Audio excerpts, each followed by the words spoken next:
The philosophy of Panopticism is closely associated with the concept of the Panopticon, a model of a prison designed by the British philosopher and social theorist Jeremy Bentham in the late 18th century.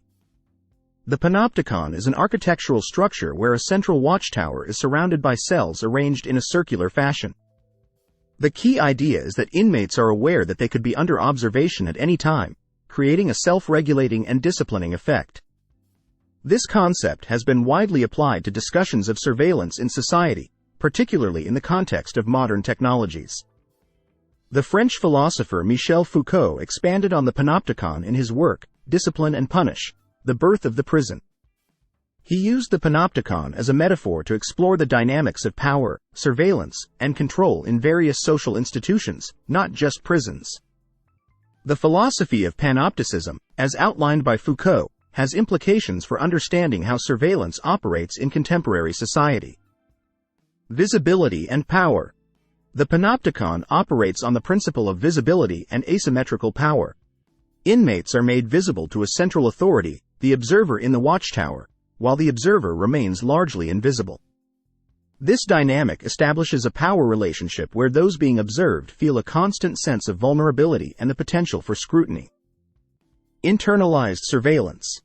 One of the key insights of Panopticism is that the awareness of possible surveillance leads individuals to internalize the norms and rules of the institution.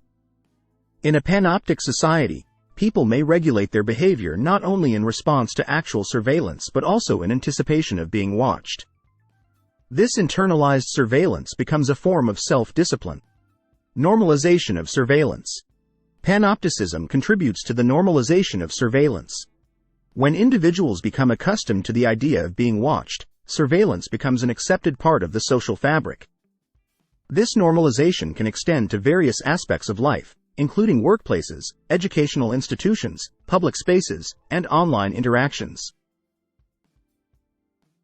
Disciplinary power. The Panopticon exemplifies a form of disciplinary power that operates without the need for constant intervention. The threat of surveillance itself becomes a powerful mechanism for shaping behavior. This concept extends beyond physical spaces to include digital surveillance, where the knowledge of being monitored influences online behavior. Panoptic society.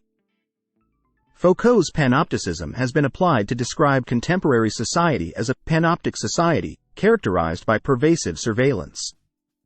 This includes government surveillance, corporate monitoring, and the voluntary sharing of personal information on social media platforms. The combination of these elements contributes to a society where individuals are both subjects and objects of surveillance. Technology and surveillance. The philosophy of Panopticism has gained renewed relevance in the age of digital technology.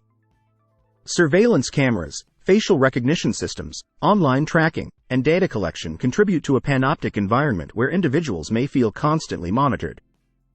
The digital panopticon raises concerns about privacy, autonomy, and the ethical implications of widespread surveillance.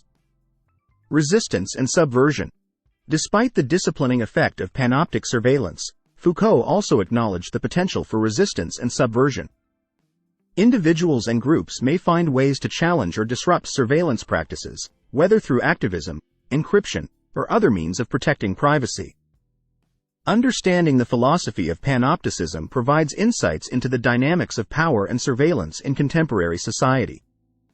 It invites critical examination of the implications of pervasive surveillance for individual autonomy, privacy rights, and the broader social fabric.